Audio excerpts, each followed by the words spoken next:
भगवान हमारे भीतर है। एक बार अकबर के दरबार में एक कवि आया। उसने अकबर की शान में एक कविता लिखी। अकबर बहुत महान है, वह बहुत दयालु हैं।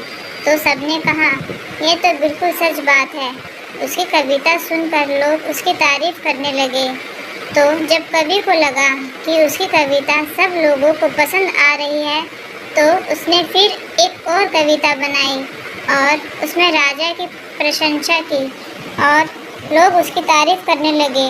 और जब उसने देखा कि लोग ताली बजा रहे हैं, सब प्रसन्न हो रहे हैं, राजा भी खुश हो रहे हैं, तो उसने एक और कविता बनाई। ऐसे उसने कई कविताएं बनाई। अंत में उसने एक ऐसी कविता बनाई जिसमें उसने कहा कि आप तो भगवान से भी बड़े हैं। जैसे ही कवि ने यह कहा, दरबार में सन्नाटा छा गया। अब कोई कवि की तरफ देखे तो कोई अकबर की तरफ। लोग सोच में पड़ गए कि उन्हें इस बात पर ताली बजानी चाहिए अथवा विरोध करना चाहिए। राजा ने देखा कि कोई ताली नहीं बजा रहा और सारे दरबार में एकदम सन्नाटा सा फैल गया है। तब अकबर ने बीरबल की तरफ देखा और कहा, बीरबल, क्या सचमुच मैं भगवान से बड़ा हूँ? तो बीरबल ने कहा, बादशाह, आप मुझे एक दिन का समय दीजिए, मैं सोच कर बताऊँगा।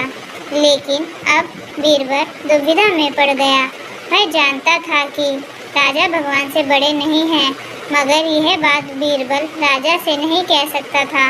अगले दिन बहुत सोच समझकर बीरबल राजा से बोले, महाराज, बड़े छोटे की बात ही नहीं है, पर आप एक चीज़ कर सकते हैं जो भगवान नहीं कर सकते।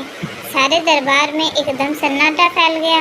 अकबर ने कहा, बीरबल, बताओ ऐसा क्या है जो मैं कर सकता हूँ परंतु भगवान नहीं कर सकते?